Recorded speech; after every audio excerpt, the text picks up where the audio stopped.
Bom, pessoal, sejam bem-vindos. Boa noite a todos. Vamos dar início à nossa live de hoje. Eu gostaria de convidar a professora Rayane e o professor Cláudio, que estão presentes, para cumprimentá-los, para a gente poder iniciar. Olá, pessoal, boa noite.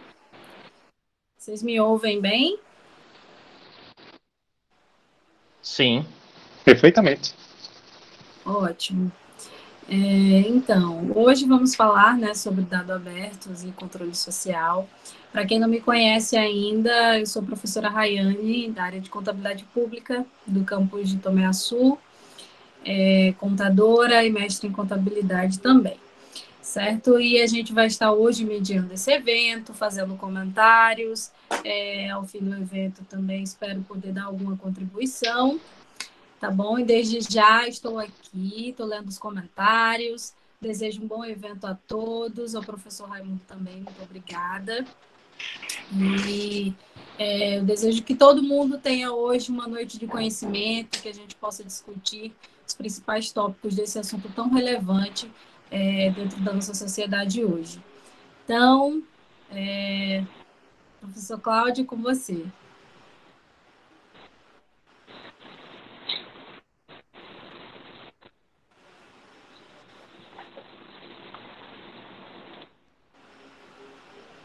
Professor Cláudio. Eu acho que ele caiu. Caiu. Professor Cláudio.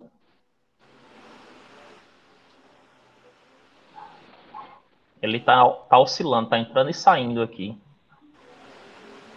Professor Então, Cláudio. pessoal, as dúvidas de vocês, já vou adiantando, alguns informes aqui que a gente sempre fala em início de evento, Voltou. As dúvidas de vocês vão colocando aí no chat, que tanto eu quanto o professor Márcio César vamos acompanhar também. Desliguem o microfone de vocês. Como vocês já sabem, está sendo gravado a aula, então as câmeras também tenham cuidado. E sempre que for feito algum comentário, alguma pergunta, na hora pertinente, quando o professor der uma pausa, sem atrapalhar o raciocínio, ou o fim da apresentação, de modo que seja conveniente, as perguntas e os comentários vão sendo acrescentados. Boa noite, professores. Boa noite, professor Cláudio. Eu peço desculpas, é que em vez de eu apertar o microfone, eu estava desligando toda hora. É por isso que eu estava caindo. Mas agora eu já detectei. Desculpa mais uma vez e eu quero agradecer a presença de todos, agradecer ao professor Raimundo, que vai nos prestigiar com esta palestra, engrandecendo e assim, agregando conhecimento a todos nós, tanto alunos como profissionais, como corpo técnico da UFA e outros docentes. Então, professor Raimundo, com certeza a sua contribuição vai ser muito válida e desde já agradeço mais uma vez a sua presença e, como disse a professora Rayane, estamos todos aqui à disposição. Precisar, pode fazer algum questionamento que aqui a gente vai estar intermediando para poder ajudá-los. Então, desde já, professor, uma boa palestra a você e uma boa palestra a todos também. Ok, professor Cláudio, professora Rayane, obrigado. Vamos lá, né? O nosso tema de hoje será dados abertos e controle social. Quem vai conduzir o tema é o Raimundo Marciano de Freitas Neto, que o Raimundo ele é graduado em Ciências Contábeis pela UFRN, tem mestrado em Ciências Contábeis pelo Programa Multi-Institucional Interregional de Ciências Contábeis, UFPB, UFRN e UNB, e tem doutorado em Administração pela UFRN. Ele atualmente já é professor do Instituto Federal do Rio Grande do Norte, certo? Trabalhando no campus de Nova Cruz. E só reforçando os avisos. A questão dos microfones, que a professora já falou. A questão das câmeras, está sendo gravado, certo? Eu reforço para vocês. E em relação à presença, próximo do final da palestra, eu vou liberar um link onde vocês vão acessar e vão responder alguns questionamentos, que um deles é o seu nome completo, para a gente poder gerar o certificado de vocês, ok? Então, vocês têm que aguardar um pouco para poder efetivar a sua presença. Então, passo a palavra ao professor Raimundo. Qualquer coisa, estamos aqui na retaguarda.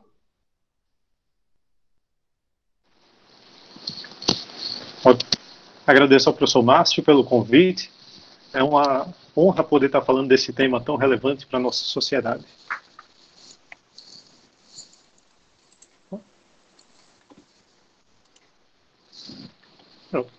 Do que a gente trata exatamente quando fala dados abertos e controle social? Qual é a motivação que a gente tem para começar a tratar desse assunto?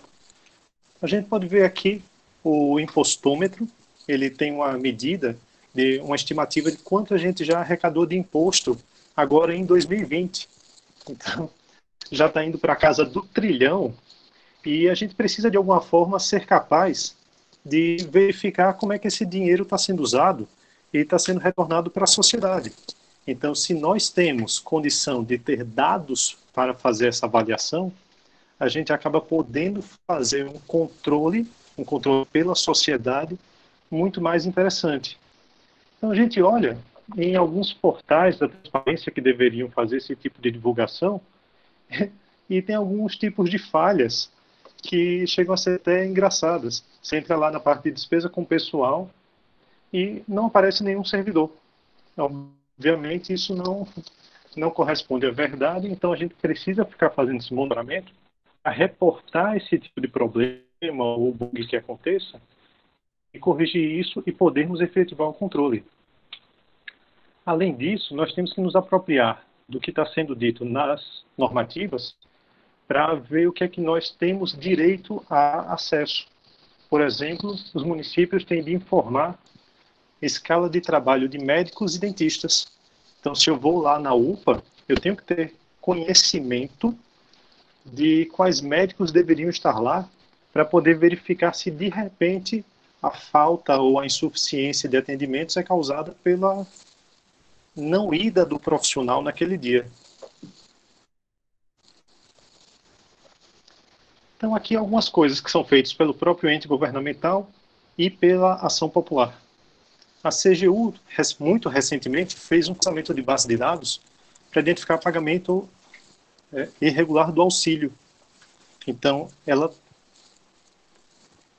tem esses dados em uma forma muito mais acessível, porque ela pode forçar os órgãos a fornecer dados a ela, e ela é capaz de fazer isso.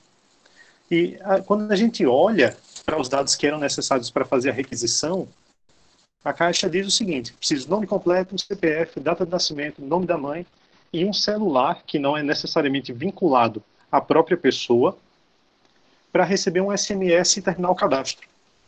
Quão difícil é conseguir esses dados da pessoa na internet? Então, assim, quando a gente vai pensar nessa lógica de por que está acontecendo essas fraudes, na verdade a gente pode perceber que, de repente, está havendo algum descuido com a forma como são divulgados os dados, porque pode acabar facilitando que pessoas usem dados de uma forma equivocada.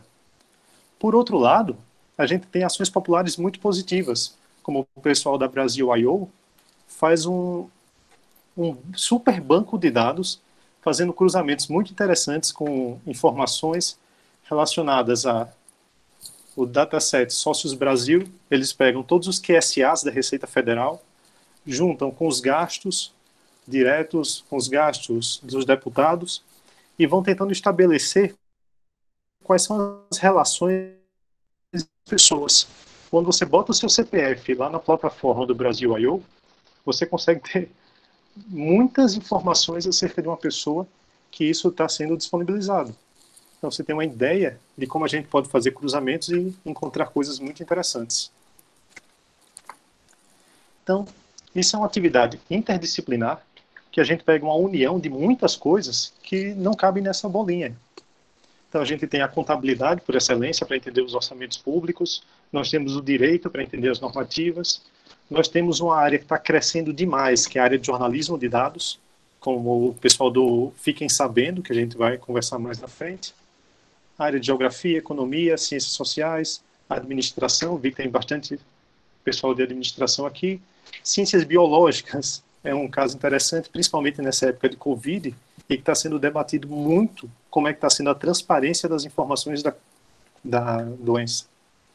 E aqui, por excelência, a tecnologia da informação para oportunizar que esses dados sejam divulgados e coletados. Certo? E a gente vai ver, inclusive, ferramenta de web scraping sendo usada para isso. Os crawlers. Quando a gente fala em controle social, a gente não está pensando apenas em ilegalidades. A gente tem que raciocinar, refletir também sobre o que é moral, sobre o que seria apropriado que fosse feito. Se eu tenho lá um caso de um tribunal de justiça que está com sobra de recursos e você tem um poder executivo que está com falta de recursos, essas sobras do Tribunal de Justiça poderiam ou deveriam ser transferidas para o Poder Executivo?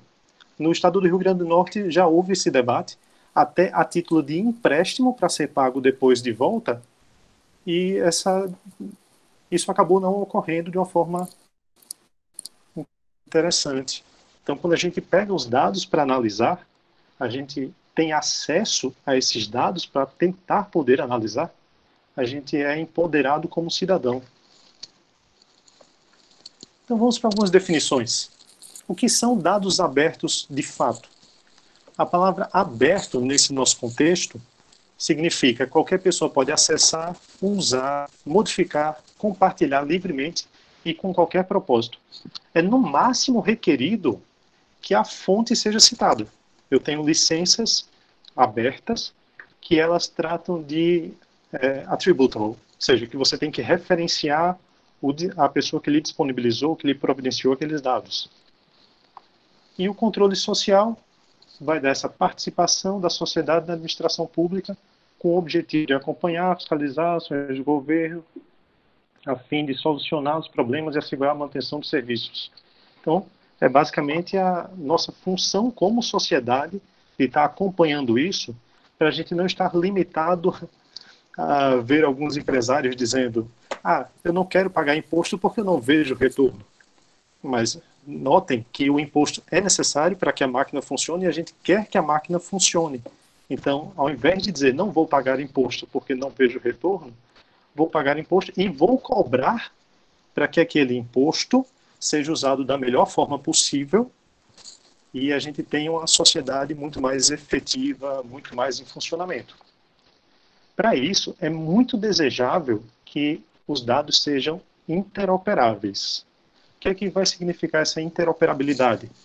Que a gente consiga estabelecer conexão entre as coisas. Você imagina, por exemplo, um projeto como foi o E-Social, que tenta pegar informações de vários órgãos governamentais diferentes e criar uma estrutura técnica, uma estrutura organizacional que permita que uma mesma declaração para o E-Social seja utilizada por vários deles. Então isso acaba facilitando muito a vida de todo mundo. Então vamos tratar um pouquinho primeiro sobre os dados abertos em si, depois a gente retoma para o controle social. Se a gente for especificar um pouco mais, a gente tem que, para o dado ser considerado aberto, ele precisa ser legível por máquina. E quando a gente fala em legível por máquina, a gente fala o mais fácil o possível para que a gente possa tratar em um computador. Ou seja, se a gente pega um documento digitalizado e essa digitalização é equiparável a uma foto, você não consegue pegar aquele texto que está naquele PDF ou está naquele PNG e copiar e colar para um outro processamento e poder trabalhar com aquele dado de alguma forma. Então, de repente, a gente recebe uma planilha que foi digitalizada, foi escaneada, e a gente não consegue pegar os dados dessa planilha e jogar para um programa de planilha eletrônica. Então, a gente não consegue fazer uma análise eficiente desses dados. De repente a gente teria que realmente, mesmo tendo um arquivo de computador, sair digitando todos os dados da planilha lá no nosso Excel, no nosso OpenOffice. Certo? Então, isso é completamente inviável, isso é indesejável. O acesso tem que estar bastante facilitado ao documento, as informações têm que ser o mais completas possível e, preferencialmente, sem custo para o usuário. Quando a gente fala em formato aberto, sem restrições formais ao uso e que possa ser completamente processado por um software livre ou gratuito. Então, é indesejável que os nossos dados estejam em formatos proprietários. Por exemplo, quando eu falo lá do Microsoft Excel, o padrão de salvamento dos arquivos do Excel é um padrão proprietário da Microsoft. Ou seja, é aquele XLS ou XLSX. E como a gente está tratando de deixar os dados abertos para qualquer uso, a gente vai tentar fazer isso em outros formatos, como CSV, como JSON, como XML, que eu vou exemplificar um pouco mais para frente. E a licença de uso desses dados tem que também ser aberta. E aí a gente pode ter uma discussão jurídica muito ampla sobre o que caracteriza essa licença aberta, mas algumas boas práticas relacionadas a isso são ditas lá pela Open Definition. Eles já listam um conjunto de licenças que atendem esses requisitos. Como eu vou ter liberdade de usar aqueles dados, eu vou ter liberdade de redistribuir aqueles dados. E até de alguma forma, se eu precisar, poder chegar a cobrar alguma coisa em relação a eles.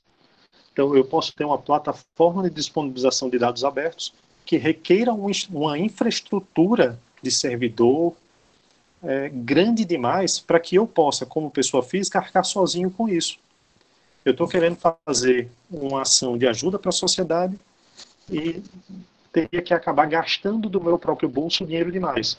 Então, eu faria alguma forma de uma monetização simples para que eu possa manter aquele custo de servidor. Então, olha o caso do TJ do Pará. Como é que a gente vai aqui identificar a liberdade de acesso? Eu tenho lá no portal do Transparência, detalhamento de folha de pessoal, só que quando eu clico nesse link, ele pede uma identificação de acesso. Isso já é considerado uma prática ruim, porque ele já está querendo saber de cara quem é que está acessando aquele dado e sinalizando. Outra prática que é considerada indesejável como política de acesso, uso de CAPTCHA. Não sei se vocês já tentaram acessar algum site que ele pedia para você provar que você não é um robô. Você marca lá uma opçãozinha, não sou um robô.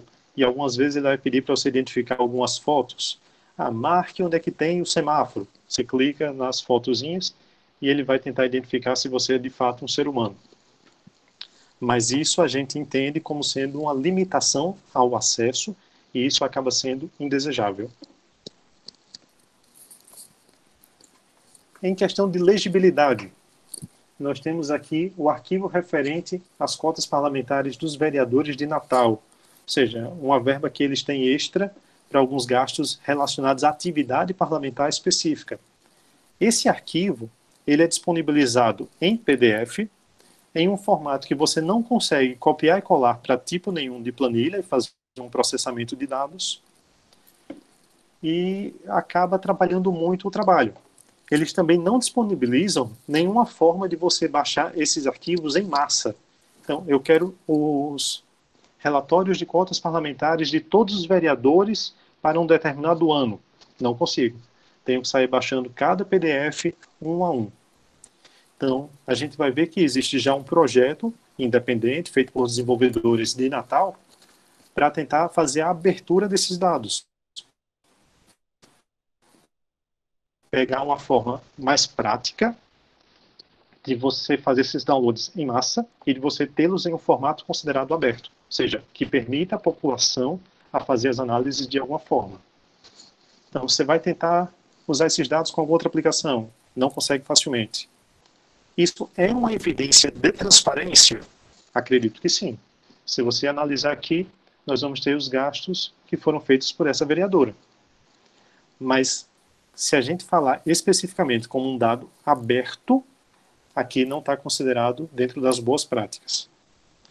E esse relatório sozinho, ele é suficiente para caracterizar transparência ou precisamos descer mais um nível?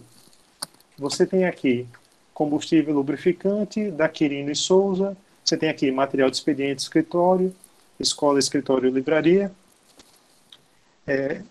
Uma coisa que pode ser discutida é se a gente precisaria ainda ter aqui, de alguma forma, como acessar a nota fiscal de compra desses materiais, de você poder realmente ter acesso ao que foi adquirido junto com essa nota. Tá? É possível ter acesso a esses documentos, mas eles não estão aqui referenciados de alguma forma.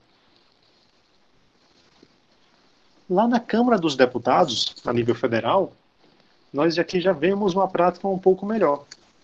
Então nós temos formatos XML, JSON, CSV, que são formatos não proprietários, e nós temos aqui o XLSX, que é o formato proprietário da Microsoft, mas que está sendo fornecido como um mecanismo adicional.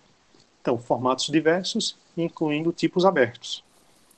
Acaba sendo uma prática mais adequada.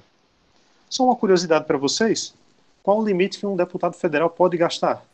Vai aqui chegar em torno de R$ 44.000 por mês, tá certo? E isso não é incluindo o salário deles, isso é somente a cota de exercício parlamentar. Dependendo do cargo que ele exerça na Câmara, ele ainda vai ter alguns adicionais, se ele for líder, se for presidente, alguma coisa. Se a gente olhar lá para o Tribunal Superior Eleitoral, o TSE, nós também vamos ter práticas interessantes. Porque ele faz aqui um dashboard, ele faz aqui uma apresentação de dados de uma forma muito acessível à população, mas ele também se preocupa em fazer o repositório de dados eleitorais. Ou seja, ele lhe dá os dados, todos eles, das últimas 4 legislaturas, para que você tenha o direito a fazer as suas próprias análises. Então, se você acha que aquela análise que o TSE fez não está do melhor jeito o possível, você queria testar alguma outra característica, ou você queria fazer alguma pesquisa acadêmica, então você vai lá no repositório de dados eleitorais e baixa os dados que você quiser relacionados a essas legislaturas. Então, isso é uma coisa muito positiva. Quando a gente fala em interoperabilidade, resgatando lá nosso slide anterior, a gente tem aqui como primeiro exemplo o Banco Central do Brasil, que ele tem as estatísticas bancárias por município. O Banco Central, ele tinha uma codificação própria para os municípios. Você vai ver aqui nessa coluna CODMUN, 1030, 5184, 9465. Isso era um código único por município. E nós temos hoje no Brasil cerca de 5.570 municípios. O IBGE, o Instituto Brasileiro de Geografia e Estatística, ele também tem o seu código único para os municípios, que é diferente do Banco Central.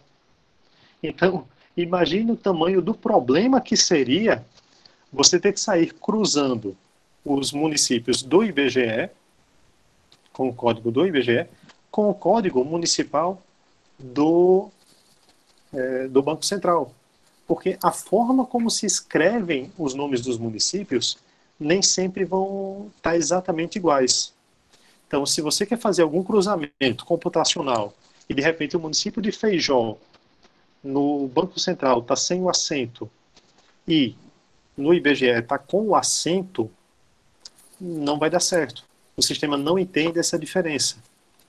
Se você tem o município de Areis, no estado do Rio Grande do Norte, que às vezes é escrito com S, às vezes é escrito com Z, se tiver um relatório de um jeito e um relatório do outro, também o sistema não vai conseguir dar esse match, não vai conseguir cruzar os dados.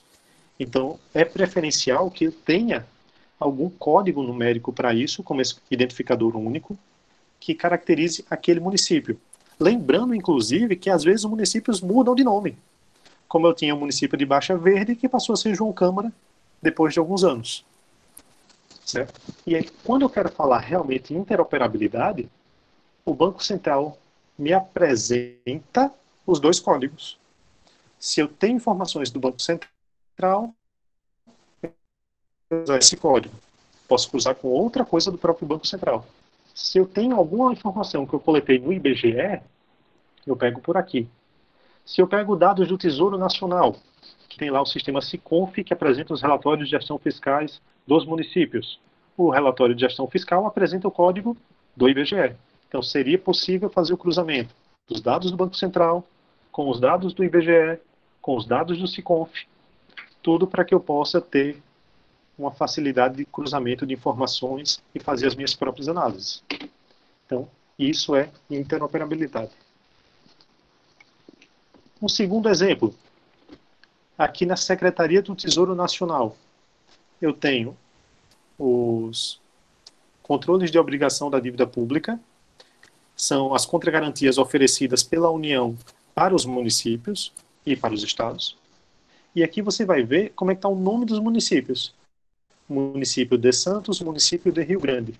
Outro relatório do próprio Banco Central, do próprio Tesouro Nacional, falando do honramento dessas obrigações, trata como Prefeitura de Rio Grande. Então você vai ver que quando eu tentar fazer alguma relação entre esse nome, município de Rio Grande, e Prefeitura de Rio Grande, eu posso ter uma certa dificuldade, porque o meu banco de dados não vai conseguir dar match. Se eu tivesse aqui uma preocupação maior com essa interoperabilidade, eu teria posto algum código identificando o município aqui e aqui. Seria muito mais interessante. Então, uma outra coisa que a gente tem que ter em mente é o nível de exposição do indivíduo. Porque eu tenho que balancear isso de alguma forma com o desejo por interoperabilidade. Por exemplo, quando eu abro lá o portal de transparência federal para os servidores públicos, o meu CPF ele não aparece por inteiro. Ele aparece só os dígitos centrais. Então, alguém não conseguiria com facilidade pegar o meu CPF por essa base de dados e fazer o cruzamento com outra coisa.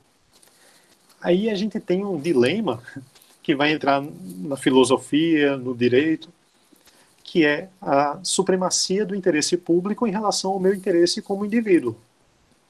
Então, se há um desejo de verificar outras informações relacionadas à minha pessoa, o meu CPF deveria estar aqui apresentado. Se há um interesse maior em preservar a mim como indivíduo, pode ser interessante que o meu CPF realmente esteja com essa anonimização parcial. Certo? Então, como é que fica a minha privacidade? Como é que fica o meu objetivo? Como é que fica a minha segurança? Particularmente, eu gostaria de ver os dados expostos. Mesmo sendo servidor público federal, mesmo isso me afetando diretamente, eu gostaria que fosse o mais aberto possível. Então, isso a gente entra no conceito do enriquecimento dos dados. Aqui o dadozinho com o dinheiro. Então, o que é isso? Adicionar informações, adicionar dados a outro banco de dados. Então, a gente verifica que existem alguns bancos de dados que talvez estejam informando até um pouco demais. Por exemplo, o selo da agricultura familiar inclui dados de telefone e e-mail dos agricultores. Então, imagine que poderia ser usado de repente para finalidades que não fossem de interesse público. Como, por exemplo, eu estar em alguma instituição financeira dessas menores que fazem os créditos a pessoas que estão com nome sujo no Serasa, de alguma forma, e estou lá pegando os dados dessas pessoas, pegando os telefones dela, pegando os e-mails para criar a lista de contatos e acabar fazendo a divulgação do meu produto para elas. Então, assim, não vejo o que é que o interesse público ganharia com isso de alguma forma. Ter o CPF dela, eu já acho que é interessante. Então, se eu quero fazer essa disponibilização de dados abertos, eu tenho que ter algum instrumento de gestão para isso. E esse instrumento de gerenciamento, de acompanhamento, de implantação é o Plano de Dados Abertos, que no âmbito federal já é obrigatório, lá por força do decreto 8.777/2016, que institui o PDA, o Plano de Dados Abertos do Executivo Federal, e que já vem sendo discutido em algum grau desde a instituição da INDA, da Infraestrutura Nacional de Dados Abertos, lá em 2012. Certo? Então, a CGU ela faz esse monitoramento. E o que é que ela descobre para a gente? 78% das bases já estão abertas. Nós ainda temos 5% de bases a serem abertas e 765 bases em atraso. Dentre essas bases em atraso, eu incluo a instituição que eu trabalho, o IFRN, que está aqui. Ó. O último plano de dados abertos que nós temos lá é 2017 a 2019. Então, já teve sua vigência expirada e está compondo essa estatística. O caso da UFRA, pelo menos de acordo com a CGU, ainda não tem esse plano. Então, já que a maioria dos presentes pertence à instituição, eu convido vocês a fazer essa provocação na própria UFRA. Olha, o que é que está acontecendo? Por que a gente ainda não está atendendo ao decreto do Executivo?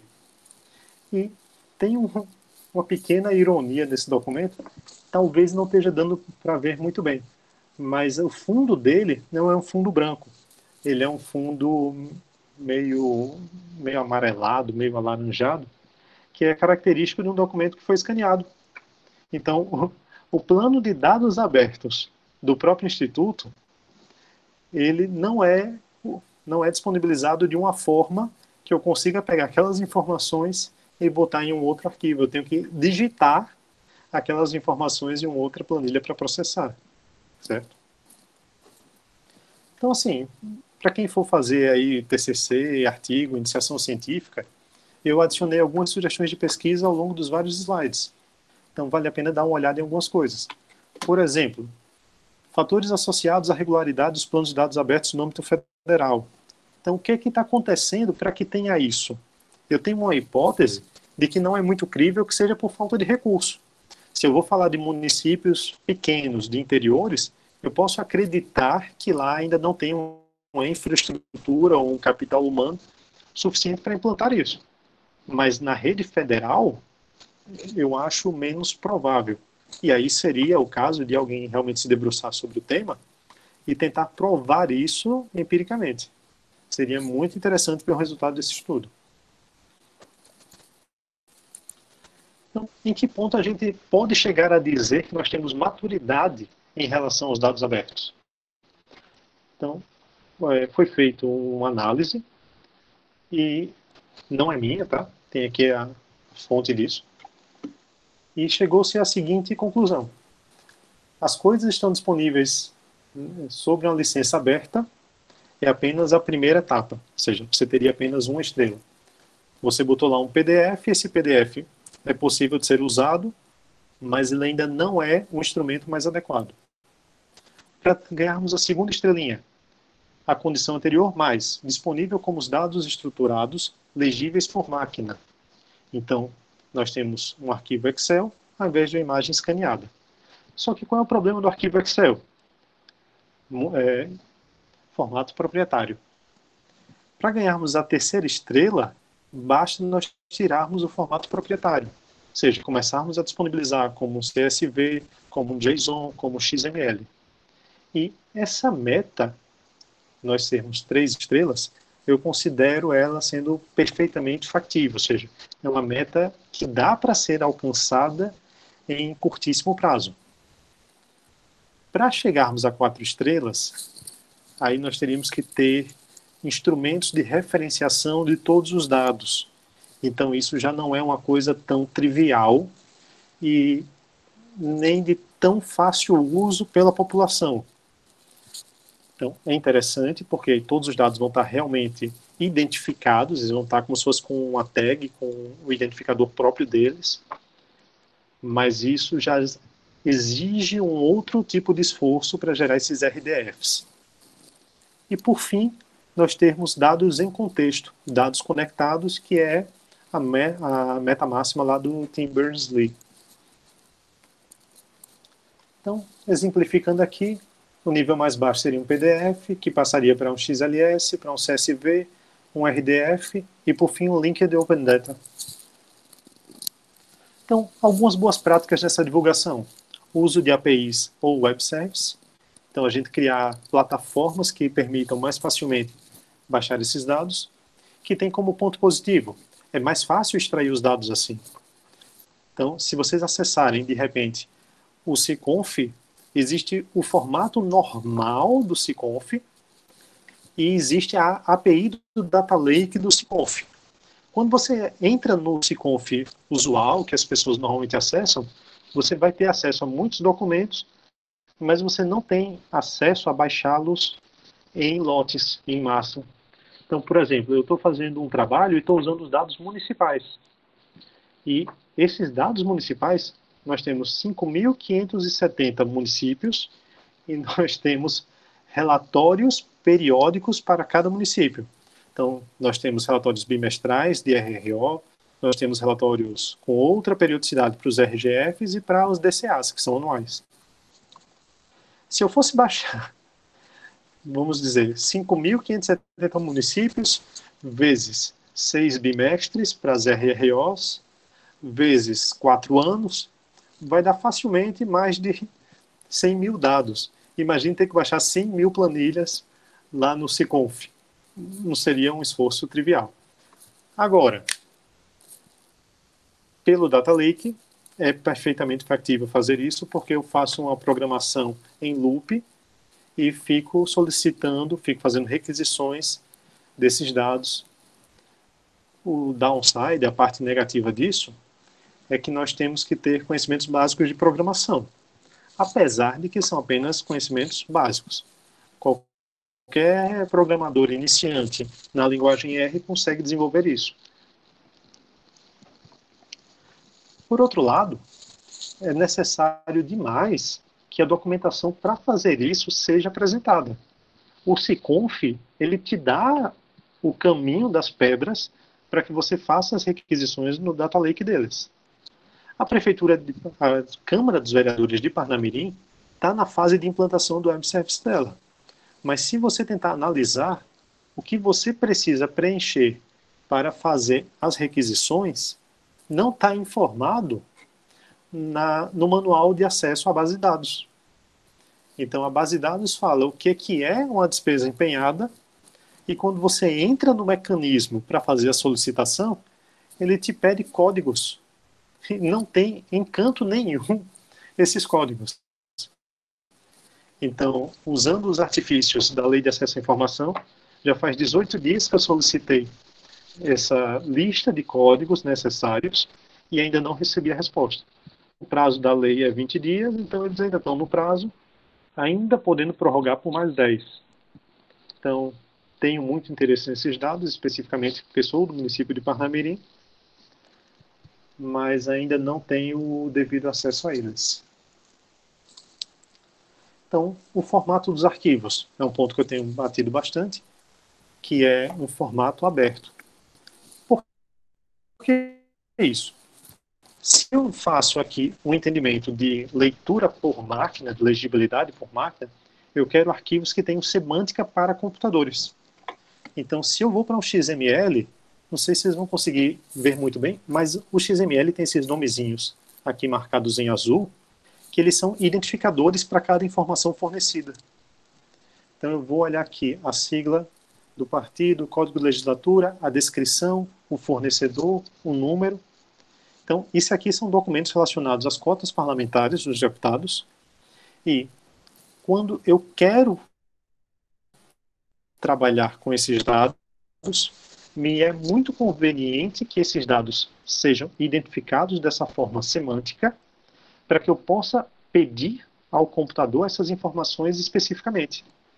Então, se eu quero lá o CNPJ do fornecedor, esse CNPJ está marcado como um CNPJ.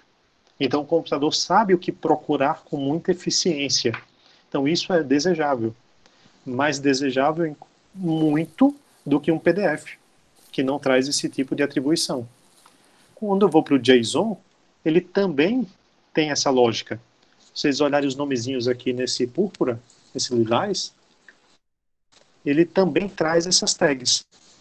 Agora, a vantagem do JSON em cima do XML é que ele é considerado menos verboso, ou seja, ele traz as expressões com um pouco mais de simplicidade. Quando aqui eu tenho uma tag de abertura e uma tag de encerramento, aqui no JSON eu tenho apenas um nome entre aspas, que parece muito com as structs do C, do C++. E aí, falando de normativos que podem nos auxiliar nesse processo de alguma forma, o principal hoje é a Lei de Acesso à Informação, Lei 12.527 de 2011, que já é uma lei não tão nova. Ela afeta de forma ampla Legislativo, Executivo, Judiciário, Ministério Público, Tribunais de Contas e, inclusive, entidades sem fins lucrativos que recebam dinheiro público. Então, em relação especificamente a esses convênios com o setor público, essas entidades têm a obrigação de prestar contas no que for solicitado via acesso à informação. Então, aqui algumas coisas sobre a LAI. O pedido precisa ser identificado? Sim. Todo pedido da LAI tem que apresentar suas informações pessoais como cidadão. Você precisa explicar o motivo da solicitação de forma alguma. Certo? O dado aberto, ele é aberto. Você não precisa explicar por que você quer aquilo. O site do órgão está fora do ar, o que fazer? Use qualquer meio que você consiga. Se você quiser ir lá presencialmente, não façam isso agora durante a Covid, claro. Mas se você quisesse ir lá presencialmente e apresentar um ofício solicitando os dados, você pode. A lei não especifica de forma nenhuma o método para isso. Você usa qualquer meio disponível. Ah, vou mandar um e-mail para o órgão. É válido. Então, quais são os pilares dessa lei? Divulgação de informações de interesse público, independente de solicitação. Então, existe um dever de transparência ativa. Uma transparência que o órgão exerça por si mesmo, sem precisar ser provocado por ninguém. Publicidade como preceito geral e sigilo como exceção. Ou seja, a menos que a informação seja classificada como sigilosa, ela está disponível para o público. E ela pode ser oferecida ao público. Mesmo os dados sigilosos, eles têm prazo. Então, não existe sigilo eterno depois da lei de acesso à informação.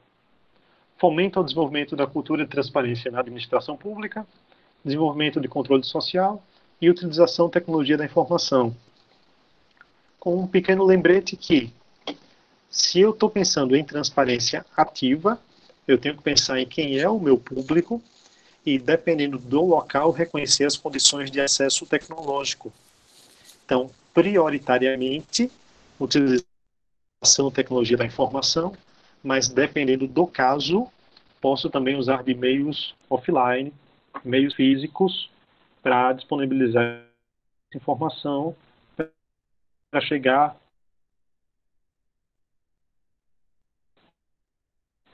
Então, a coisa é séria. A negação dessas informações, objeto de pedido formulado aos órgãos, quando não fundamentada, sujeitará o responsável, o agente público, a medidas disciplinares. Então, a pessoa pode responder um processo dentro do órgão porque negou os dados sem um fundamento adequado. E, mesmo o pedido sendo fundamentado de alguma forma, é garantido o direito a contestar essa recusa pela própria Lei de Acesso à Informação. Nós temos um prazo curto, mas esse prazo existe e pode ser efetivado. Então, isso aqui a gente já comentou que é o nosso dever de transparência ativa. O que é que pode ser solicitado? Temos muitas coisas, vamos passar rapidinho, que uma das mais interessantes, para mim pelo menos, é isso aqui. Pertinente à administração pública, do patrimônio público, utilização de recursos públicos, licitação e contratos administrativos. Então, você tem direito a saber as informações relacionadas à administração do patrimônio e aos contratos. Se você está achando estranho algum tipo de prestação de serviço, porque está tendo uma morosidade excessiva de alguma forma, você tem o direito de solicitar informações sobre esses contratos administrativos. Então, implementação, acompanhamento, resultado dos programas, projetos e ações dos órgãos e entidades públicas. Então, como é que está sendo feito o acompanhamento dos programas? Se eu quero falar em avaliação de políticas públicas, isso aqui é uma coisa riquíssima de ser explorada. No nosso caso, lá no IFRN, nós temos, ao começo de cada semestre letivo, que fazer a elaboração de um planejamento individual de atividades. Ou seja, eu tenho que planejar, nos primeiros dias do semestre letivo, tudo que eu vou fazer durante aquele semestre.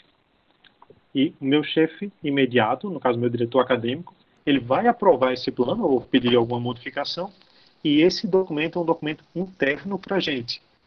Mas ao final do semestre, eu tenho que preencher um relatório, que é chamado Relatório Individual de Atividades, nosso RIT, explicando tudo o que eu fiz durante o semestre.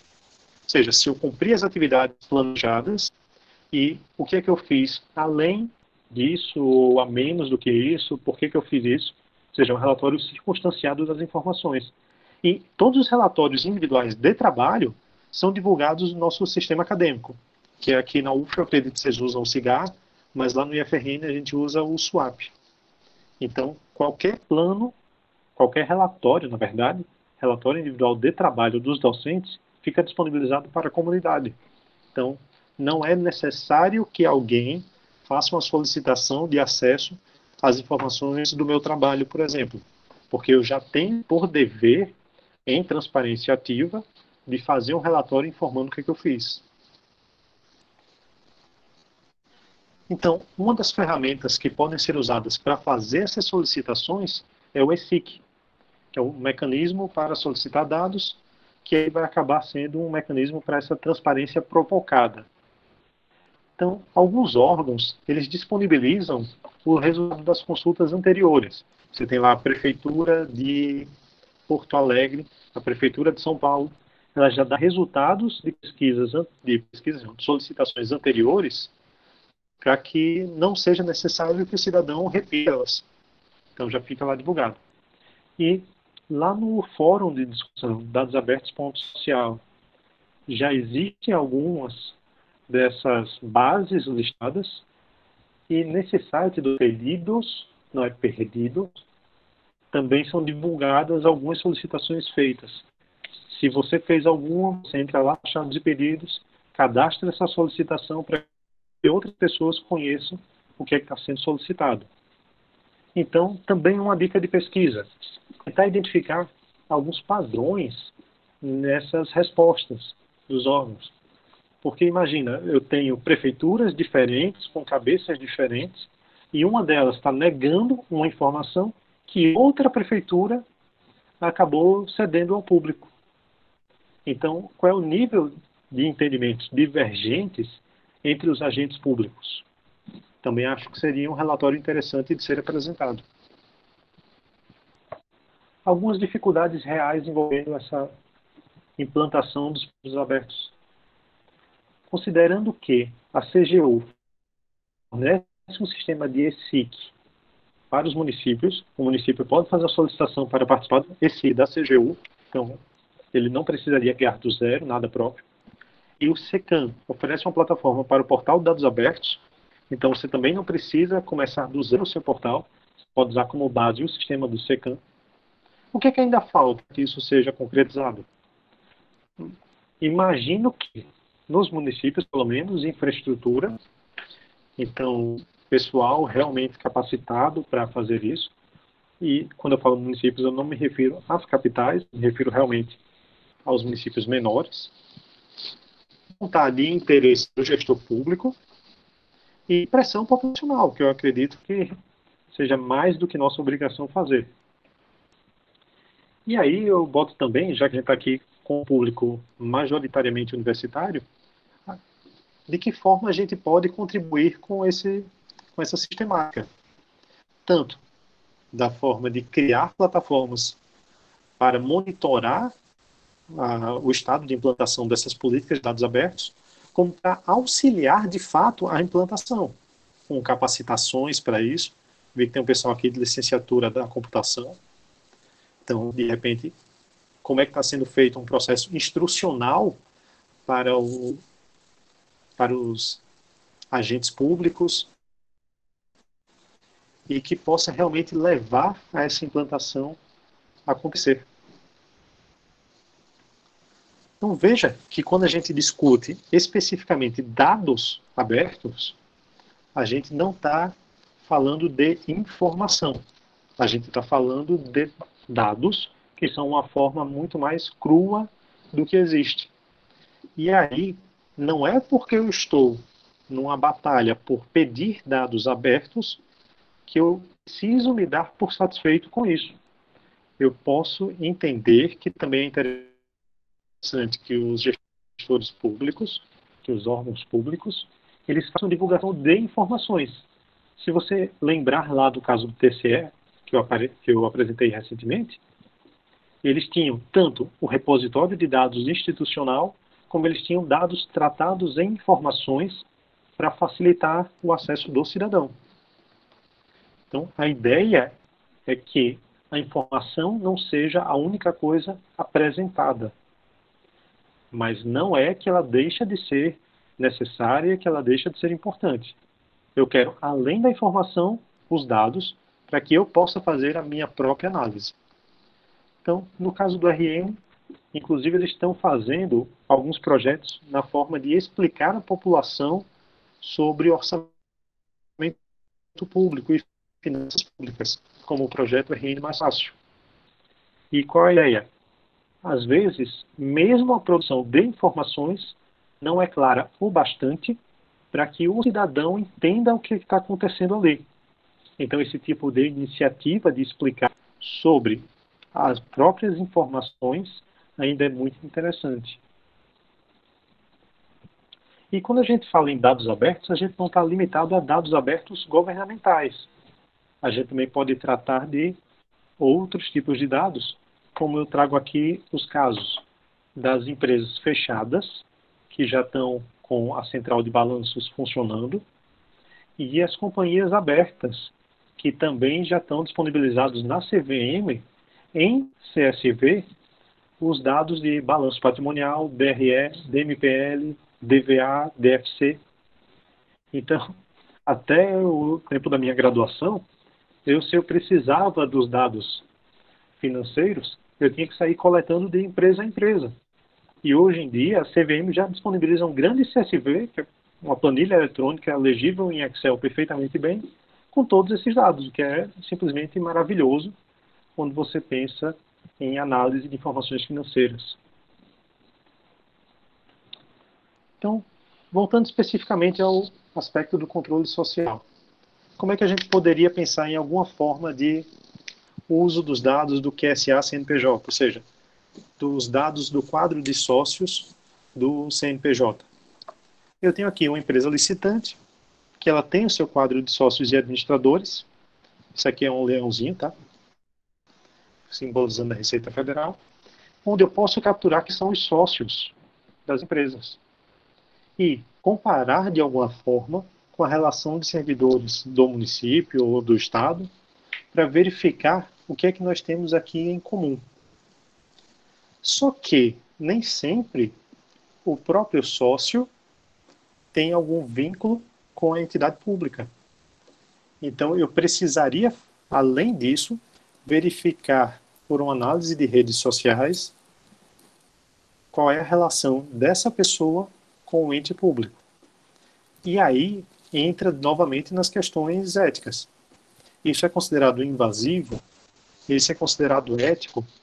Como é que eu posso identificar de alguma forma essa relação?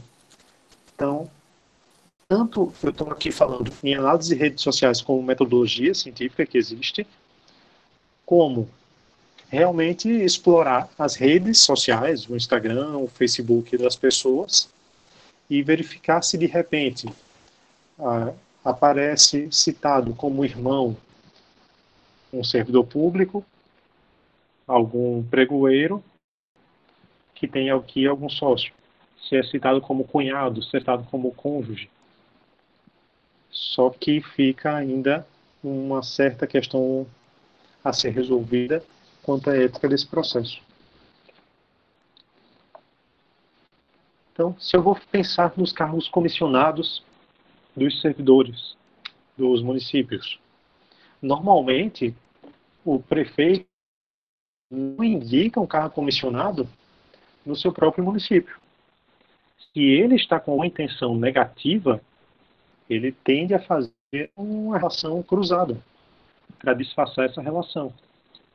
Se eu tenho acesso às relações de servidores públicos e cargos comissionados dos municípios, eu posso fazer esses cruzamentos. Agora, eu desconheço uma base pública que tenha os parentescos dos políticos ou os parentescos dos servidores públicos feitos de alguma forma. Então, esse cruzamento, ele não é trivial. E a gente volta à questão. Solicitar esse tipo de informação fere o direito individual à privacidade? Então, novamente, nós teríamos aqui um certo impasse do que fazer. Alguns projetos relacionados a dados abertos. Como é que a gente pode ter ideia do que fazer com isso aqui? A gente pode consultar outros projetos para termos alguma inspiração do que fazer com nossos dados. Então, o primeiro projeto que eu tomei conhecimento grande sobre isso foi o Serenata de Amor. Então, o Serenata de Amor, ele analisa na Câmara dos Deputados quais são os gastos das cotas parlamentares. E como é que funciona a ideia dessa cota? O deputado faz um gasto e depois ele é reembolsado por aquele gasto, apresentando a documentação. Então, acontece em alguns casos exóticos. Um deputado já foi reembolsado por bebida alcoólica em Las Vegas, o que não parece ser razoável com uma atividade parlamentar dele. E um deputado já solicitou 13 refeições no mesmo dia, o que também gera algum tipo de estranheza em relação ao que ele está fazendo. Então, eles ficam analisando essas cotas parlamentares e sempre que eles identificam alguma coisa fora de certos parâmetros, eles lançam uma mensagem informando sobre isso. Eles têm esse robozinho, chamado Rose, que fica publicando no Twitter esses casos suspeitos. Note que isso não é conclusivo de nada. Então, eu não posso simplesmente chegar e dizer, o deputado é corrupto porque a Rose falou alguma coisa. Mas, quando ela emite esse flag, quando ela emite essa sinalização de que tem alguma coisa estranha, eu posso solicitar que aquela pessoa, que aquele agente público, dê alguma explicação relacionada a isso. Então, a gente tem que ter um certo cuidado, sempre, em não apontar o dedo cedo demais. A gente vai com calma, pede explicação, vê o que é que está acontecendo, e depois a gente pode fazer algum julgamento. Certo? A revista Teoria e Prática de Administração fez, muito recentemente, uma publicação de um caso para ensino sobre esse Serenata de Amor. Então, recomendo que vocês deem uma olhadinha para que vocês também possam fazer casos de ensino ou publicações relacionadas a esses projetos. Então, algumas dicas de pesquisa também. Que tal analisar as diferenças entre possibilidades de uso das cotas parlamentares entre os municípios do seu estado? Então, será que as regras entre as câmaras municipais são diferentes, são similares? E um projeto integrado pesquisa, ensino e extensão. Que tal montar um sistema de acompanhamento e produção de relatórios técnicos sobre as cotas parlamentares do seu estado? Veja que lá, o que a Rose está fazendo é nível federal. Então, que tal se a gente começasse a levar esse tipo de iniciativa também para as esferas subnacionais? Temos também a plataforma do Brasil I/O, o Brasil em Dados Libertos.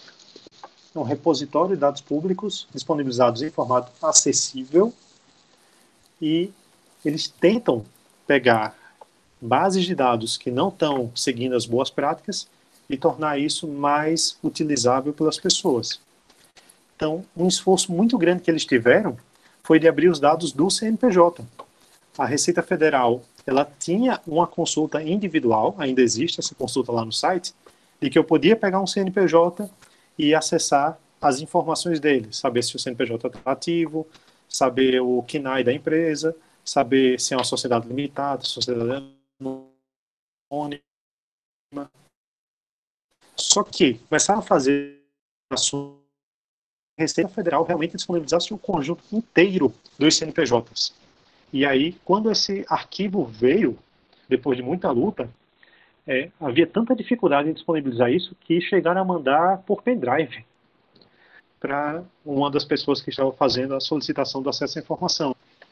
Mas depois conseguiram entender que essa solicitação ia ser muito recorrente, porque os dados são variáveis, afinal fica abrindo e fechando empresa todo dia, e começaram a disponibilizar digitalmente, de verdade, esses arquivos, mas ainda no formato não muito interessante. Então o pessoal do Brasil I/O tentou fazer com que isso tornasse mais acessível, e agora eles disponibilizam esses dados já tratados, além de disponibilizar o dado bruto e dar o caminho das pedras para que você faça o tratamento você mesmo, se você quiser ter certificação de como é que foi feito aquilo. Tá? Abertura de diários oficiais.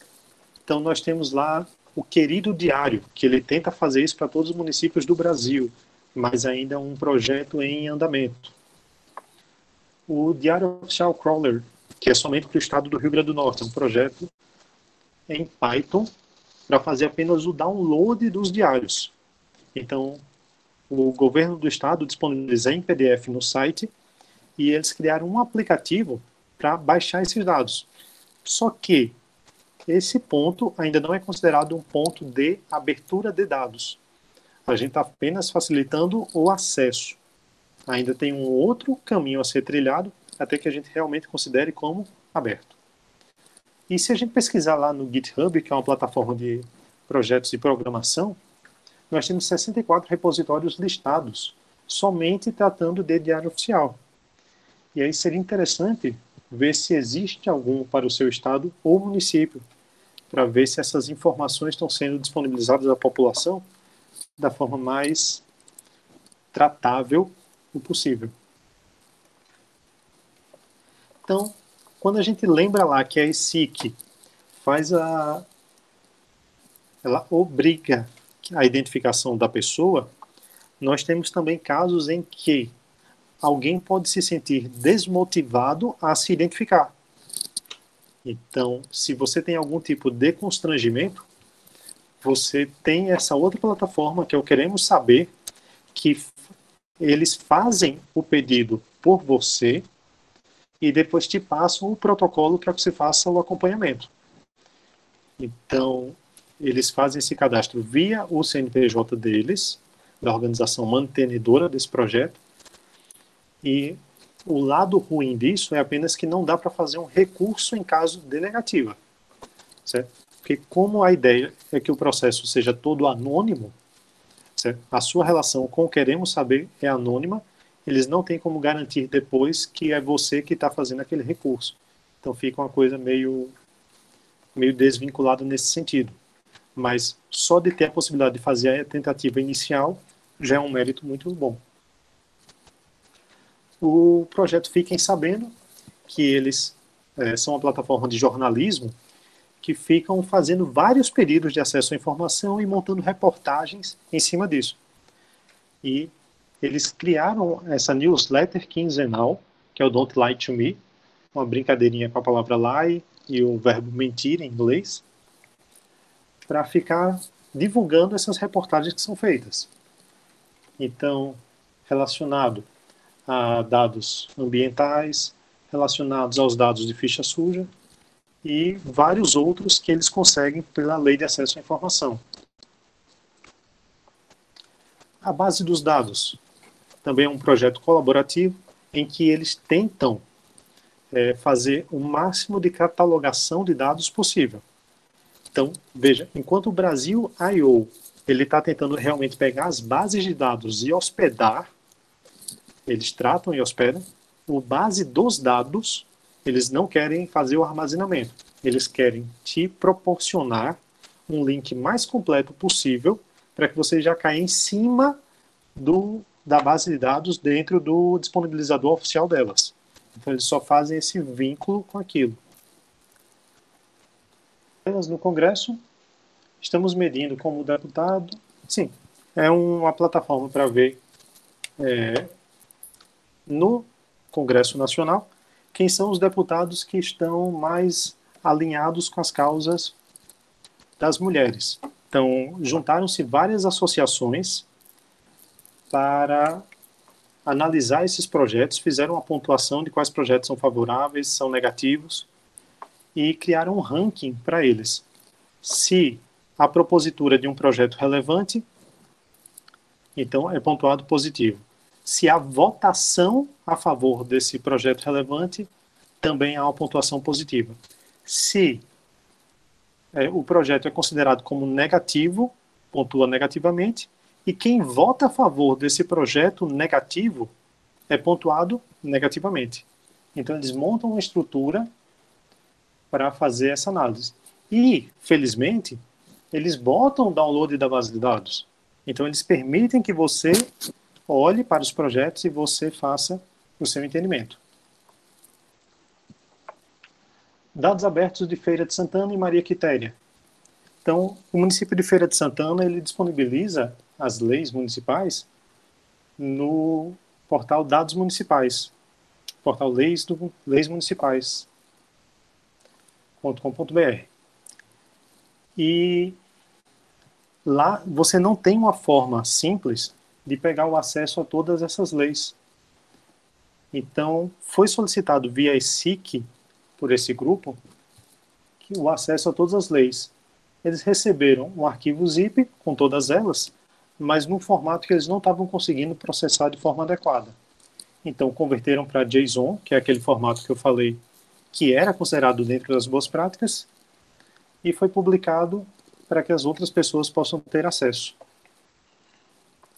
E depois eles fizeram uma expansão desse projeto para muitas outras informações. Então, lá sobre o município de Feira de Santana, na Bahia, já existem informações sobre agenda, atas de sessões, lista de presença, despesas e assim por diante. Em relação à transparência da Covid-19, ali eu tinha falado do caso do GAECO, que faz algum tipo de informação local, mas em termos nacionais, nós temos dois projetos separados, um pela Open Knowledge e outro pela Transparência Internacional, que fazem rankings em relação aos dados de saúde e a transparência dos gastos. Então, eles vão verificar como é que está sendo feito esse processo em nível nacional. O projeto Enquadrados, ele trata dos municípios da Paraíba.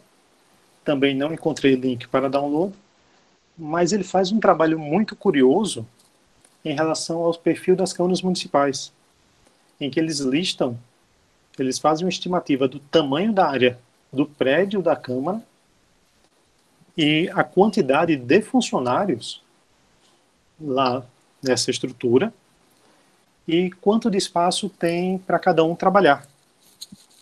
Então, antigamente saíam várias reportagens aqui no estado dizendo que haviam órgãos com uma quantidade absurda de funcionários e que não teria nenhum tipo de viabilidade ao trabalho deles caso todos comparecessem.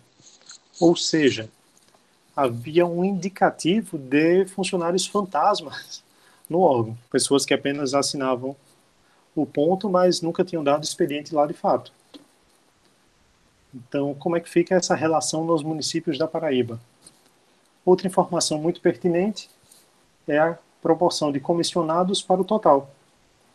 Então, em São José de Princesa, segundo o pessoal do Enquadrados, temos 12 comissionados para um total de 12 funcionários trabalhando lá. E, por fim, a relação de funcionários por milhar de habitantes. Então, em Areia de Baraúnas, nós temos 10 funcionários para cada 1.000 habitantes, e em São José do Brejo, 8 para cada um. Então, alguns projetos ainda sobre a Câmara Municipal de Natal. O Cota Parlamentar está tentando fazer a abertura daquele relatório que eu mostrei no começo da apresentação. Raspagem e análise das ordens da Câmara, também tentando explorar outros documentos relacionados. Isso aqui são 2 grupos diferentes que estão trabalhando. E eu próprio estou querendo fazer um processo de raspagem e utilização do website da Câmara Municipal de Parnamirim. Mas esse projeto também ainda está em andamento. Não custa nada lembrar. Nem todo mundo tem acesso à internet, ou seja, nem sempre achar que por estar no portal da transparência de forma eletrônica é suficiente. Nós temos que pensar quem é o público que nós estamos atendendo. E dados abertos e transparência não são sinônimos. Tá? Então, nós podemos ter algum documento que não tenha uma legibilidade por máquina, por exemplo, e haver um entendimento que ele proporciona algum grau de transparência, sem que necessariamente a gente enquadre isso na categorização como dados abertos. A gente entende que dados abertos é uma característica que aprimora a transparência. Então, não aponte o dedo cedo demais, cuidado com isso. Você verifica alguma evidência de que alguma coisa está estranha, mas não seja assertivo demais em já dizer que aquilo ali é equivocado. Peça explicações, dê direito ao contraditório e ampla defesa, para que a pessoa possa realmente dar alguma explicação sobre aquilo. E provoque a abertura de dados. Comece com um projeto pequenininho, comece lá no seu município, comece no seu estado e vá crescendo aos poucos. Então, o Tim Berners-Lee, ele fala, numa de suas apresentações do Raw Data Now, ou seja, não me dê tão somente informações, me dê os dados crus e me dê os dados crus agora, para que eu mesmo possa fazer o meu tratamento dos dados e eu mesmo possa chegar às minhas conclusões. Então, algumas sugestões para fazer esses acompanhamentos. Nós temos grupos no Telegram, nós temos o dadosabertos.br, os dados abertos do Rio Grande do Norte. De repente, pode ser que já exista algum também no Pará, mas eu ainda não o conheço. Nós temos um fórum online de discussões, que é o dadosabertos.social. É bem interessante, eles fazem várias listagens, várias discussões sobre o assunto. Nós temos podcast, como o Pizza de Dados. O Open Data Day é um evento que é organizado, normalmente localmente. Em Natal já houve esse ano. E existem várias discussões, não apenas sobre os dados abertos em si, mas sobre os métodos de coleta. O Open Data Day Natal está divulgado na internet, na sua última edição. E esse livrinho que é o Índice de Dados Abertos para Cidades. Alguns tópicos para quem quiser se aprofundar nesse estudo. Jornalismo de dados, ou seja, como as reportagens podem ser beneficiadas pelos dados abertos. Open Banking, que é uma discussão que tem ganhado força recentemente. Linked Data, um estado em que os dados realmente ficam conectados entre si. E uma metodologia muito importante para fazer a coleta dessas informações nos sites é o web scraping, que é a raspagem de dados na web, mas que ele exige alguns conhecimentos básicos, como HTML, CSS, JavaScript, que é basicamente o que estrutura a nossa internet, e alguma linguagem de programação que faça essa interface com os sites, que vai ser o R ou o Python, possivelmente. Então, também é muito interessante falar de ciência aberta, ou seja, dados produzidos por meio de financiamento público deveriam ser compulsoriamente divulgados. E nós temos também alguma discussão sobre o Open Access, que aqui no Brasil, quando você quer publicar um artigo científico, geralmente não existe nenhuma cobrança dos autores. Mas é muito frequente fora do Brasil que exista uma taxa pela submissão ou pela publicação do artigo. E quem quer depois ter acesso a esse artigo, também pode precisar de algum tipo de assinatura. Então, no nosso caso especificamente, a CAPES, ela faz isso em parceria com as universidades. Então, ela promove acesso a várias bases de dados científicos, a várias bases de periódicos científicos, como o Science Direct, e nos permite o acesso a eles. Mas, mesmo assim, nós temos algumas bases, como a do AAA, para quem é da contabilidade, que não estão disponíveis diretamente pela CAPES. E se eu quiser realmente pegar algum artigo publicado nessa editoração, eu preciso pagar por ele ou criar algum mecanismo obscuro para isso. Então, a discussão nesse ponto cai muito na ideia de, se eu sou um pesquisador financiado pelo poder público e faço uma pesquisa, é aceitável que essa pesquisa fique resguardada por um acesso pago? Ou eu deveria apenas fazer a minha publicação de uma forma que todas as pessoas pudessem ter acesso livremente a ela? Então, acho que também é uma discussão que precisa ser tratada. A revista de Administração Contemporânea está pensando nessa ideia dos dados abertos e como reutilizar os dados abertos que já foram usados em pesquisas anteriores. Então, aqui apenas dizendo que tudo que eu apresentei está referenciado pelos links. Então, se não tinha um link explícito abaixo da figurinha ou da matéria, você pode clicar nela, depois que o professor César enviar para vocês a apresentação, e você vai conseguir checar a fonte original. Então, aqui os meus contatos, o GitHub, onde eu desenvolvo alguns projetos, o LinkedIn e o ResearchGate, que é uma plataforma de compartilhamento e discussão acadêmica. Então é isso, muito obrigado.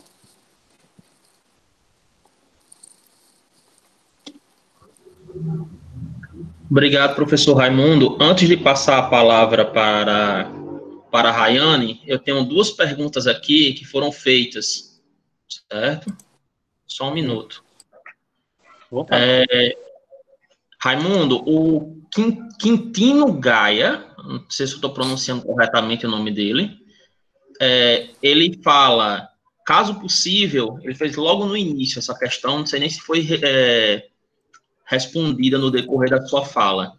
Caso possível, eu gostaria que o professor Raimundo contextualizasse a importância do assunto em relação à diversidade de cursos aqui apresentados.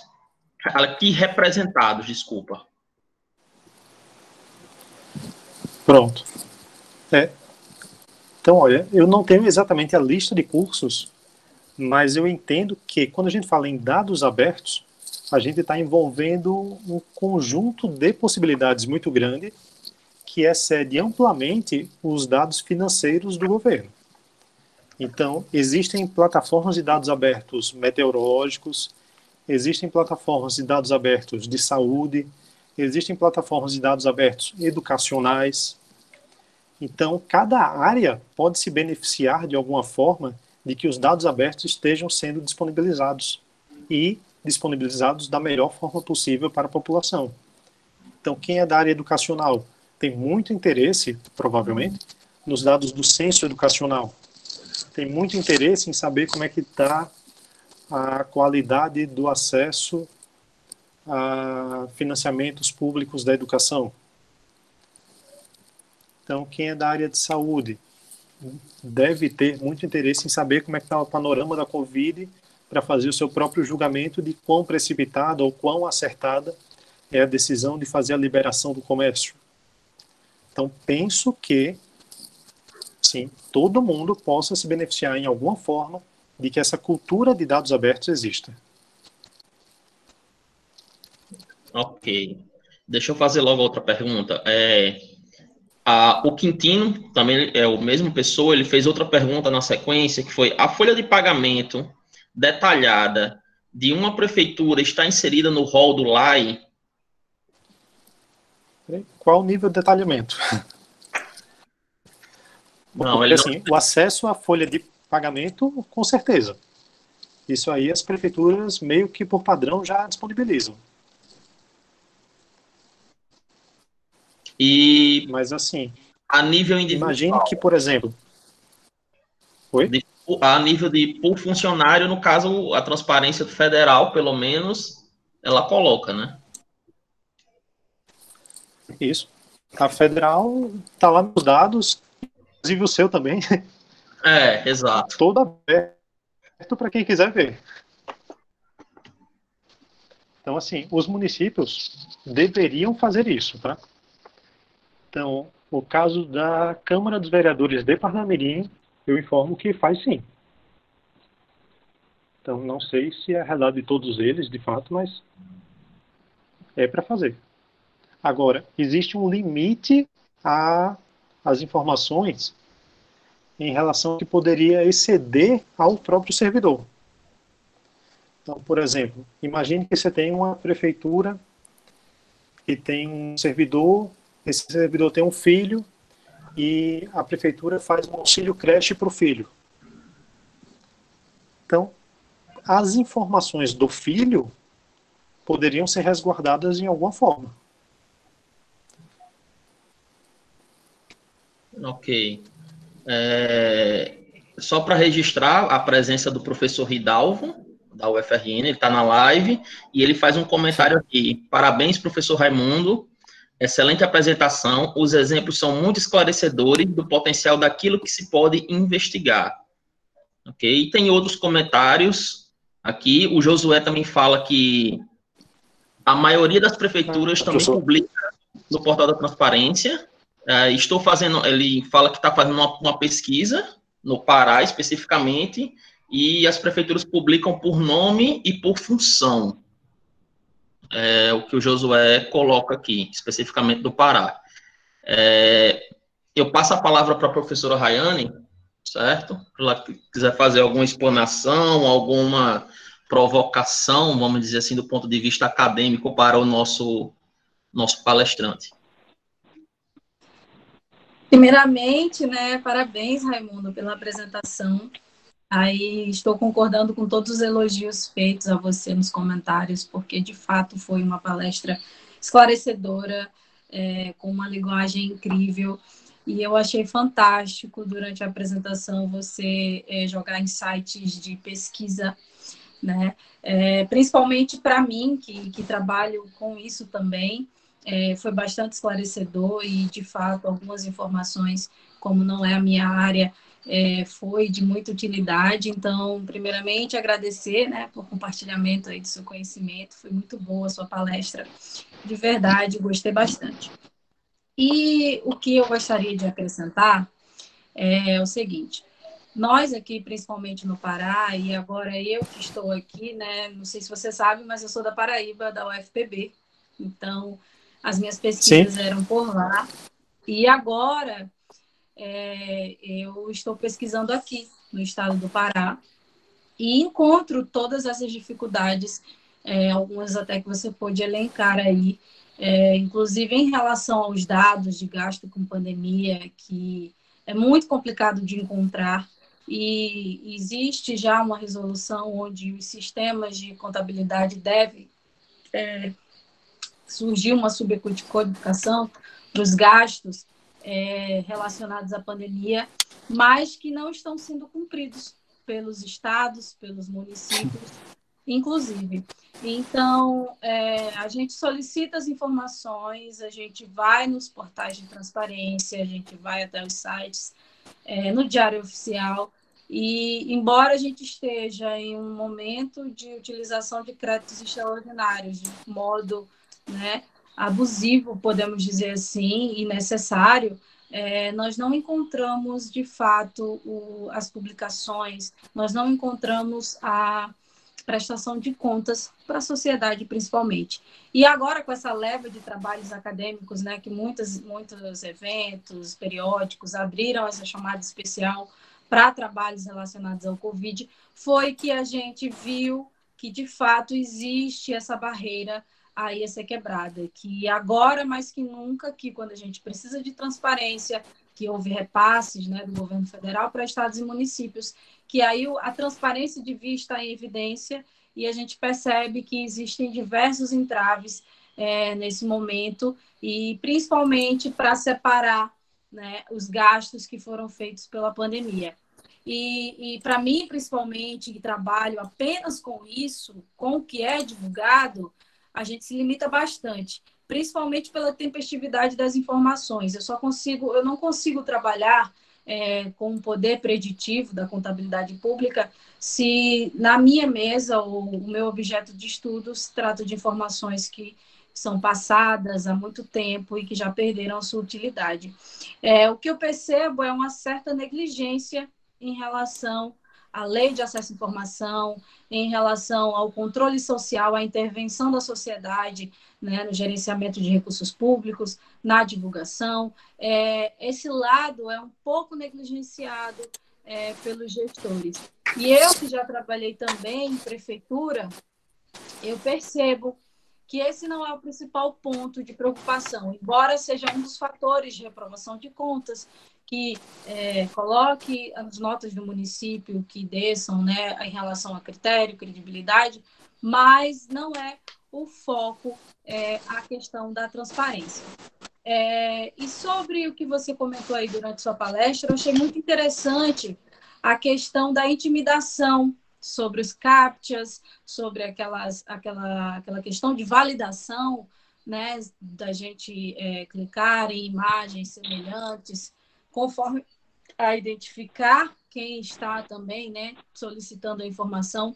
E aí uma dúvida também que eu tenho, e aí posteriormente eu concluo meu comentário, é saber que se essa forma de validação para ter acesso a tais informações, de fato, não é um resguardo, né, por quem está fornecendo as informações para lidar, se está sabendo se está lidando com um hater ou com alguém da internet que pode utilizar os dados indevidamente. Não sei nem se isso é possível. Eu só não entendi o porquê de ter essa identificação e se existe uma necessidade por parte de quem está disponibilizando os dados de saber ou de ter alguma validação se é vírus, se é alguma pessoa com má intenção. Eu fiquei com essa dúvida aí, porque eu fiquei na dúvida, por que tem essa limitação de fato? Né? Se não tem a utilidade, então por que tem? Aí é um esclarecimento que eu gostaria de saber. O uso do CAPTCHA, eu realmente entendo que pode ser usado para tentar barrar alguma quantidade de acessos muito grande. Mas a identificação em si não me parece ser o caso. Porque mesmo que a gente fale em haters, alguma coisa, essas plataformas não são para publicação de mensagens. Então eu não tenho como pegar, acessar o site lá do TJ Pará e postar alguma coisa lá difamando o tribunal. Então, assim, se eu quero fazer alguma... Então, seria porque essa limitação, então, apenas serve para limitar o acesso? Apenas limita. Qualquer informação que você botar lá, inclusive, pelo menos, deixa eu voltar aqui.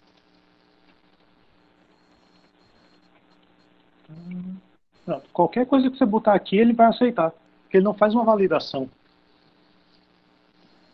Então é só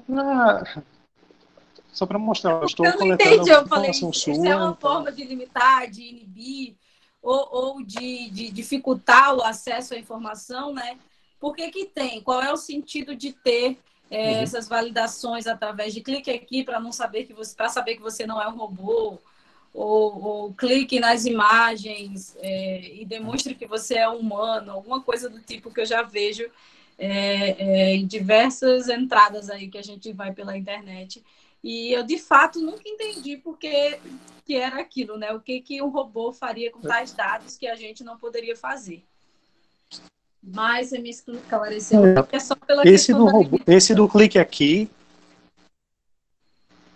Isso. O do clique aqui mesmo, para provar que não é robô, é mais para evitar tráfego mais. Sim. Eu tenho medo de que façam requisições em excesso e acabo derrubando meu site, porque ele não aguentou tanta demanda. Entendi. Só que isso Então tá mostra bom. mais uma infraestrutura frágil do que... E aí, professor, eu consigo linkar tudo isso que o senhor comentou durante a palestra com o que a gente vê na área de contabilidade, né? Que é a área que eu posso falar. Onde a gente tem na contabilidade, né, o accounting que a gente consegue lidar com a prestação de contas, né, por parte dos entes públicos. E foi feito um estudo de uma tese de doutorado, inclusive de uma professora que vai ter uma palestra com ela. Ela fez uma pesquisa para saber o porquê que existia essa fraca prestação de contas, por que existia o accountability mesmo, por que ela era fraca, por que não trazia indícios. E aí foi no estado do estado do Amazonas. E aí, inclusive, já estou desenvolvendo um trabalho para o Pará aqui do porquê que tem essa fraca prestação de contas para com a sociedade. E eu consigo ver que aqui é mais agravante do que em outros estados. E aí, eu não sei se é do conhecimento de vocês, mas existia uma operação chamada Maus Caminhos, né? No estado do Amazonas, onde foi descoberta uma rede de fraudes muito grande nos contratos da saúde. E aí, esses contratos foram analisados, foram observados, tabulados, e percebeu-se que, tanto no estado do Amazonas quanto no estado do Pará, os contratos da área de saúde, eles eram muito negligenciados nesse sentido.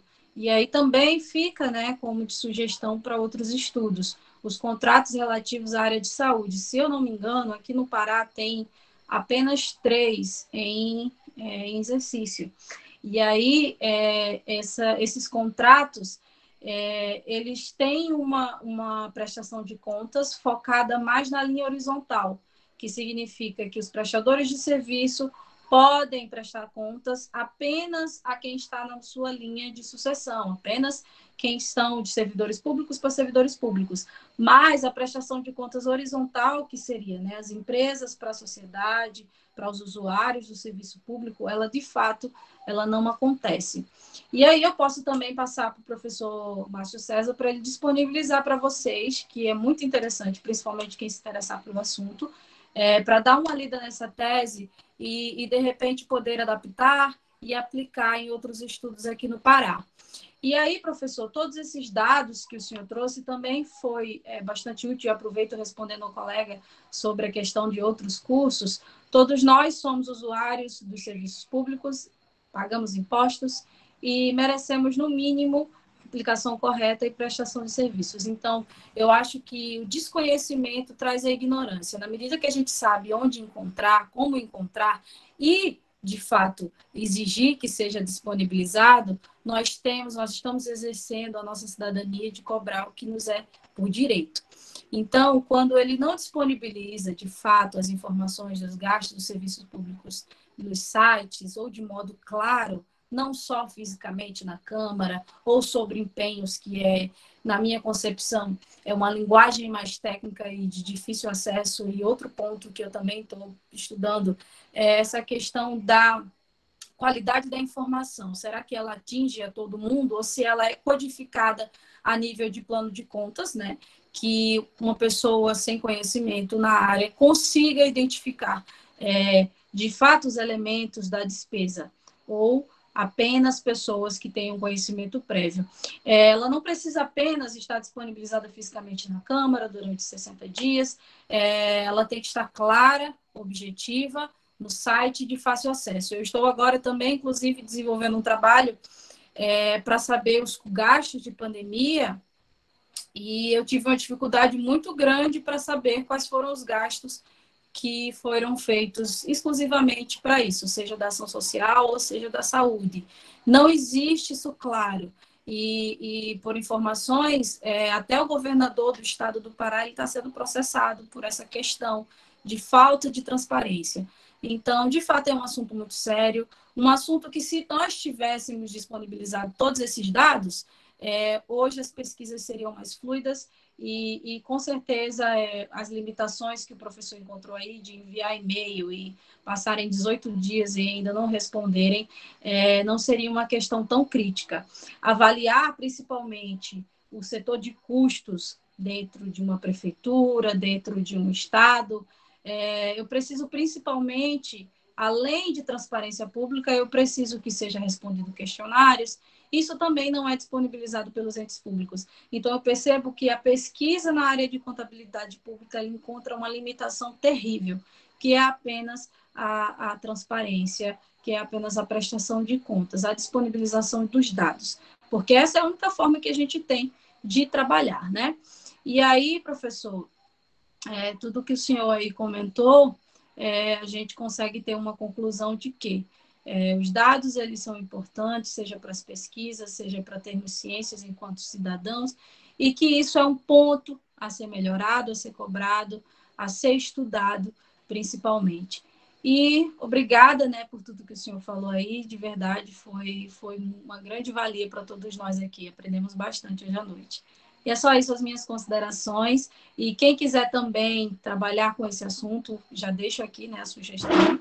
Quem quiser trabalhar com o assunto de prestação de contas, nível de accounting, quem quiser e tiver interesse, pode entrar em contato comigo, que a gente pense em um problema de pesquisa, seja que o professor apresentou aí, ou seja dentro da área de contabilidade pública, de execução orçamentária. Estamos disponíveis para tirar dúvida e fazer orientação com vocês. É isso.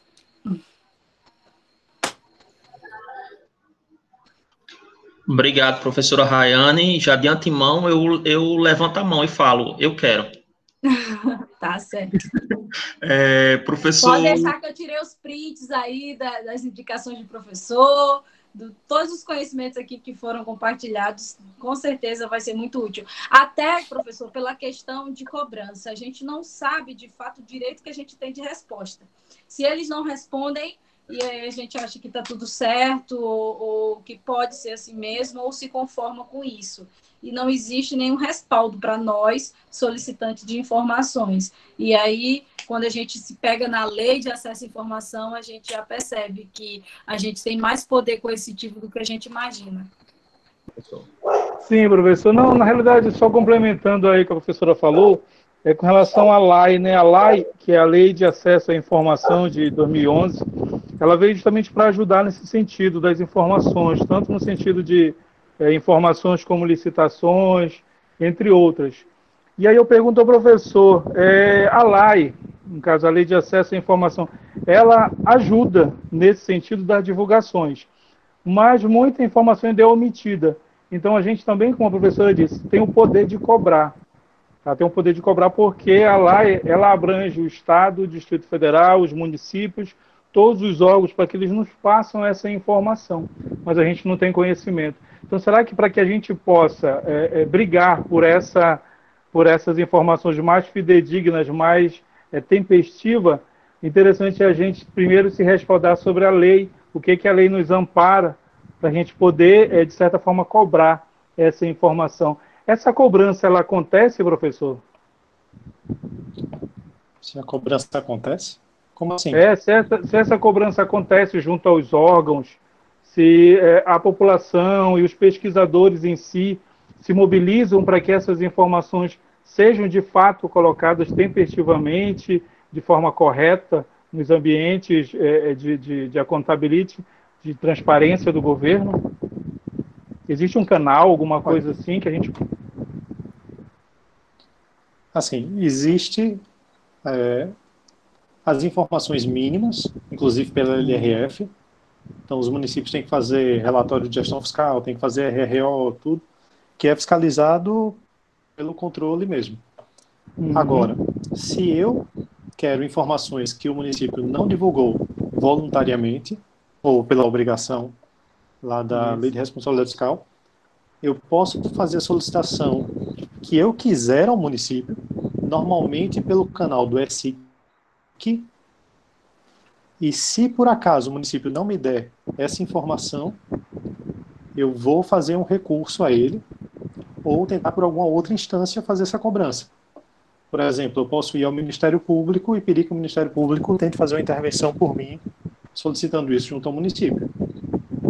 No caso da União, a CGU ela vai tentar fazer essa intervenção, e se a CGU ainda não conseguir, ainda existe uma outra comissão, que é a comissão mista, para tentar ser a resposta final e conseguir essa informação. Entendi, professor, entendi. Agora, Então, existem iniciativas pontuais que ficam frequentemente tentando isso, como é o caso do Fiquem Sabendo. Que lá, como eles são uma plataforma de jornalismo, eles vão mandando os pedidos e fazendo reportagens em cima disso. Professor, eu acho também um campo muito minado, né? Da gente poder trabalhar, da gente poder buscar essas informações, porque se não está disponibilizado, a gente consegue ter duas interpretações. Ou, de fato, não quer que seja disponibilizado, né? Ou não existe pessoal, controle e administração, esforços para que aquilo seja disponibilizado. Se aquilo não está para ser disponibilizado por questão de pessoal, é algo que pode ser facilmente resolvido. Agora, se de fato eles não querem que aquelas informações sejam, né, publicadas, aí a gente encontra uma limitação muito maior. E quando eu trago para cá, para nosso estado, hoje, meu estado aqui no Pará, eu vejo a carência absurda de transparência que existe aqui, uma lacuna incrível que as pessoas ou subentendem como normais, ou não existe a cobrança de ser superior ou intervenção do Ministério Público dentro disso. Eu não consigo, não sei se eu consigo chegar a qual das duas interpretações, né? Se não quer que seja de fato divulgado para onde que os recursos estão sendo aplicados. E é até perigoso, inclusive, e eu já procurei saber sobre isso também, né? Pesquisas que envolvem principalmente a aplicação de recursos públicos ou detalhamento dos custos de investimento, encontra-se uma barreira muito maior em relação a isso. E muitas pessoas não querem sequer serem entrevistadas. E professor, ainda nesse sentido... Entrevistar é bem complicado mesmo. Com relação ao SIC, existe também o ESIC. Oi, professor, está me ouvindo? Está me ouvindo, professor? Agora estou. Perfeito. Então, com relação ao agora SIC... Perfeito. O ESIC, ele é somente para o governo federal ou já existe uma abrangência estadual, municipal? Porque o ESIC, na verdade, que é o SIC, que ele é o sistema, né, que recebe essas demandas. Não, os municípios podem aderir ao ESIC sem problema. A CGU, Pode, né? ela trabalha isso com os municípios. Ah, entendi. Que eu tinha um conhecimento que ele era apenas para o Executivo Federal, ou seja, só os órgãos federais. Mas está ótimo, então a gente pode também através dele, né? Sim, com certeza. Perfeito. Então, professor Raimundo, era isso mesmo, era só isso mesmo que eu tinha de dúvida para tirar. Muito obrigado pela sua contribuição. Professor, também encerro por aqui, mais uma vez, lhe dando os parabéns pela sua palestra, muito esclarecedora, e dizendo que a gente tem aí, de fato, né, uma barreira a ser enfrentada. E quanto mais a gente tem acesso à informação e disponibilização dos dados, a gente percebe, né, o nosso poder e facilita também as pesquisas acadêmicas. Muito obrigada. Obrigado também, professor. Ok. Eu reforço o agradecimento, professor Raimundo, pela sua palestra, certo? Agradecimento em nome da UFRA, em nome do campus Tomé Açu, e especificamente em nome do curso de Ciências Contábeis.